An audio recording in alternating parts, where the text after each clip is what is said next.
ना आपको कोई धातु रोग होगा, ना आप कभी दुखी होंगे। आप हमेशा आनंदित यदि रहना चाहते हैं तो सत्संग को अपनाएं। धर्म, कर्म, तपस्या, साधना, ध्यान, साधना, तपस्या, समाधि जो भी आप लगाए जन्मों में, उससे भी भगवान नहीं मिलेंगे। भगवान मिलेंगे, आनंद मिलेगा। आनंद मिलना भाई, जो एक मिठाई खाने में, रसगुल्ला खाने में सुख मिलता है, या काम वासना को भोगने में एक क्षण का सुख मिलता है, ऐसा सुख अनंत काल तक रहे, उसी की पीछे सारा संसार भाग रहा है। ओम श्री परमात्मने नमो नमः। ओम श्री गुरुभ्यो नमः।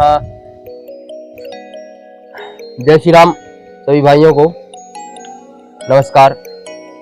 मैं विद्यादेव नैष्टिक। वीडियो में आपको बताएंगे कि कैसे आप सत्संग को अपने जीवन में ला करके कैसे आप ब्रह्मचर्य का पालन ठीक तरीके से कर सकते हैं, और आपका ब्रह्मचर्य में कितना ज्यादा लाभ होता है, कितना ज्यादा आपको ब्रह्मचर्य में आपको सरलता से आप ब्रह्मचर्य का पालन कर पाते हैं। ना आपको सपन सताएगा, ना आपको कोई धातु रोग होगा, ना आप कभी दुखी होंगे। आप हमेशा आनंदित यदि रहना चाहते हैं तो सत्संग को अपनाएं। सत्संग बहुत बड़ी चीज है। संसार में जितने लोग बड़े हुए हैं, जितने लोग ने इतिहास रचाया है, जितने लोग इतिहास रच चुके हैं या रच रहे हैं, उनके सब उनके पीछे का कारण, उनके इतिहास रचने का कारण, उनके बड़ा बनने का कारण, अमीर बनने का कुछ सत्संग है।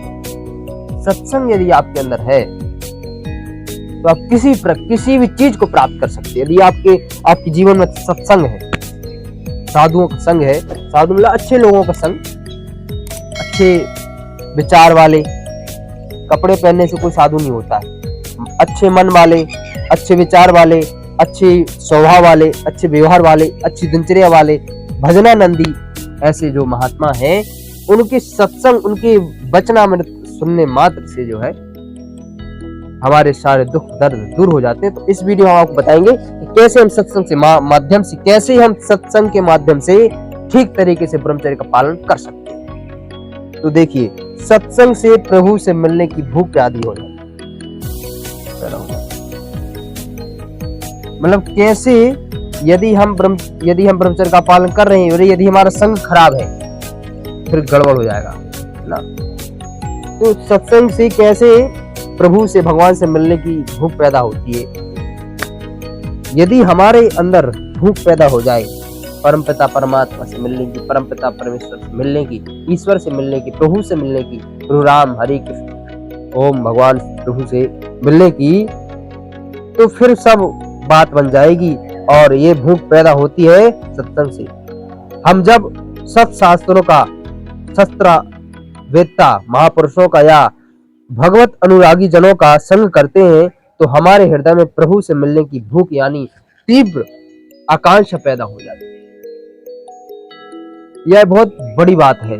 मतलब जब हम इसमें ये कह रहे हैं कि जब हम भगवान के, जो भगवान भगत प्राप्त जो अनुरागी महापुरुष महात्मा है, साधु हैं, उनका संग करने से, उनका सत्संग करने, सत्संग मतलब संग करने से, उनका संग करने से कैसे हमारा जीवन बदल जाता है। केवल संग से, केवल सत्संग मात्र से आपका जीवन बदल जाएगा, परिवर्तित हो जाएगा, पूरा परिवर्तित। तात स्वर्ग अपवर्ग सुख धरिया तुला एक अंग, तूल नताई सकल मिली जो सुख लव सत्संग। यावर रामचंद्र शंकर हरिओ। तो भाई, अत्यंत जन्म में किए गए धर्म कर्मादि साधनों से भी जो बात नहीं बनती है, वह एक क्षण भगत प्रेमी महाभागवत के संग से बन जाए। मतलब आप अनंत जन्म की, भली कितने जन्म आपके कर्म हो या फिर कितने अच्छे कर्म कर रहे हो आप, आप सोच रहे हो मेरा ब्रह्मचर्य पालन होगा, मैं दिनचर्या अच्छी रखूंगा, ये सब चीजें अच्छी रखूंगा, भले ही आपकी दिनचर्या अच्छी, भले ही आप लहसुन प्याज नहीं खा रहे, भले ही आप दुनियादारी से दूर है, मोबाइल में कुछ गंदी चीजें नहीं देख रहे, भले ही आपका किसी जो है गंदा आचरण नहीं कर रहे हो, पर आपका संग गलत है तो आप ब्रह्मचर्य पालन नहीं कर सकते।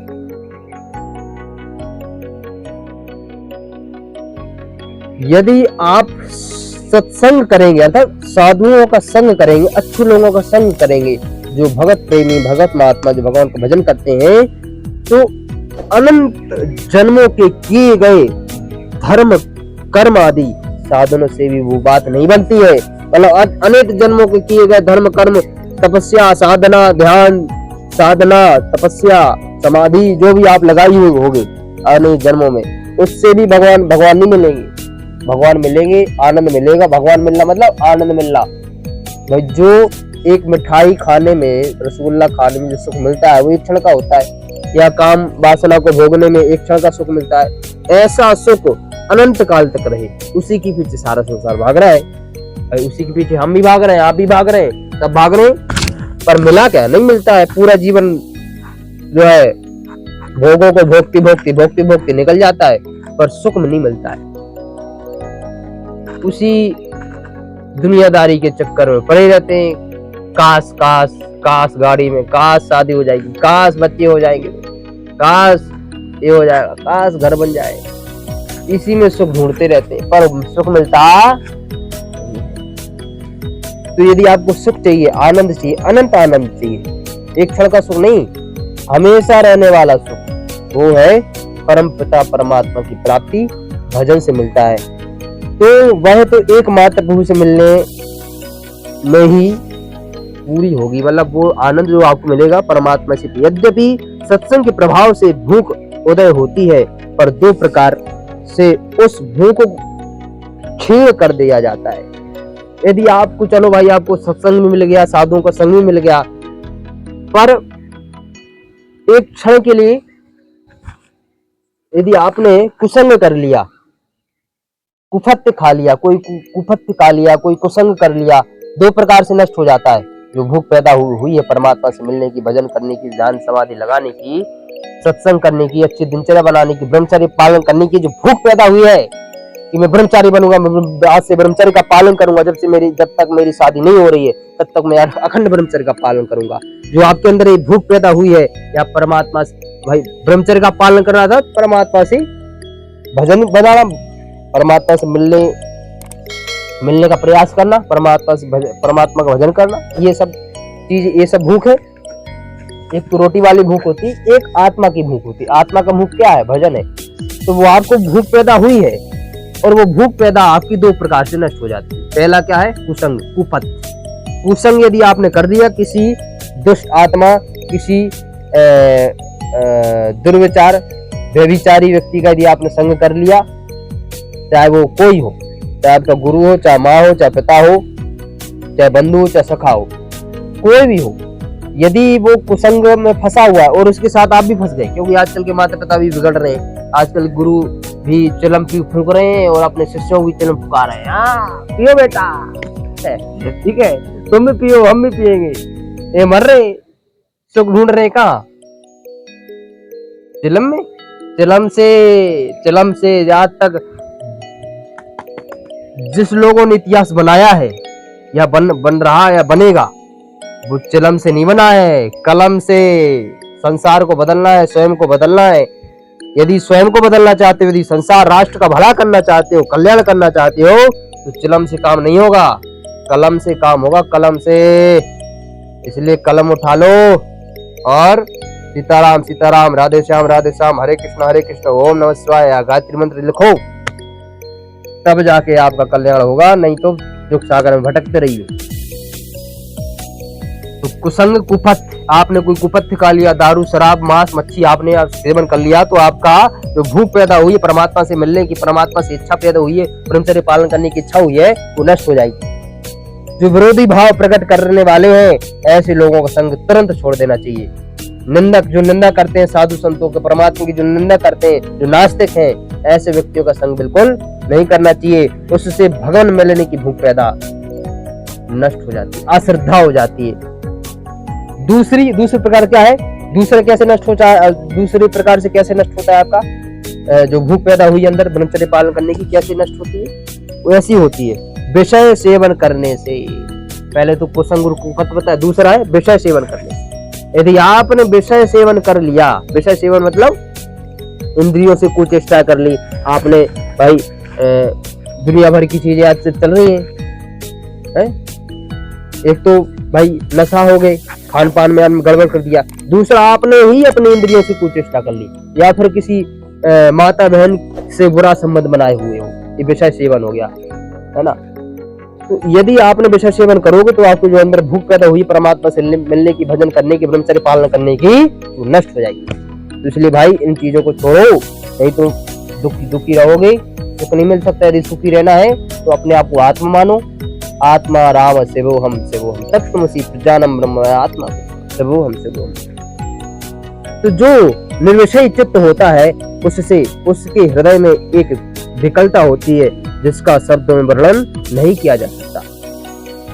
मतलब जो निर्विषय चित्त है, जिसके चित्त में ना राग है, ना द्वेष है, ना काम है, ना क्रोध लोभ मोह, राग द्वेष काम क्रोध लोभ मोह अहंकार अस्मिता राग, ये सब नष्ट है, निर्विषय है वो, ये सब विषय है, ये सब फांस है, ये सब नाकनी साकनी है, आपको डसते रहते हैं, चोर है, डाकू है, काम क्रोध लोभ मोह। तो यदि इन चीजों से दूर है, आपका चित्त निर्विषय है, तो ऐसे और उस व्यक्ति के अंदर, उस महापुरुष के अंदर विकलता पैदा होती, भजन करने की, ब्रह्मचर्य पालन करने की, 4 बजे उठने की, व्यायाम करने की, ध्यान लगाने की, 1-2 घंटा ध्यान उपासना करने की यदि आपको विकलता पैदा हो रही है, तो ऐसे महापुरुष की गुण कर्म स्वभाव हम अपनी वाणी से बयान, अपनी वाणी से हम उसका गुण कर्म स्वभाव नहीं बोल सकते, इतना महान है वो, उसके अनंत गुण कर्म स्वभाव हो जाते हैं। उस विकलता में यदि विषय संग ना होवे पावे तो वह और वृद्धि को प्राप्त होती है, और वह अंतिम में विरह का रूप धारण कर लेती है, फिर उससे रहा नहीं जाता, यह चिल्ला कर प्रभु से मिलने के लिए होता है। और जब विषय संग नहीं रहता है, जब निर्विषय चित्त हो जाता है, तो क्या होता है बता रहे हैं, कहते हैं कि वह अंतिम में विरह हो जाता है, मतलब विरह हो जाता है, शरीर से अलग हो जाता है, वह आत्मा रहता है, आत्मा ही देखता है, संसार को आत्मा देखता है, स्वयं को भी आत्मा मानता है, विरह चित्त हो जाता है, निर्विषय चित्त हो जाता है, जिसका वो विरह में प्रवेश कर जाता है। विरह में मतलब अपनी आत्मा से ही उसका संबंध होता है, और दूसरे व्यक्ति को ना स्त्री देखता है ना पुरुष देखता है, वो आत्म स्वरूप ही देखता है कि स्त्री नहीं है, आत्मा है, ये पुरुष नहीं है, आत्मा है। अपने सभी को भी ना मैं स्त्री हो ना पुरुष हो, अपने आप को आत्मा मानता है। ऐसा जो व्यक्ति है वह परमात्मा को चिल्ला कर बुलाता है, चिल्ला कर रोता है कि हे तू कब मिलोगे, दीनानाथ हमारे कब मिले हो, दीनानाथ हम। तो इन्हीं विचारों के साथ भाइयों और बहनों, जय हिंद, जय भारत, भारत में जय, जय श्री राम। ओम नमः शिवाय।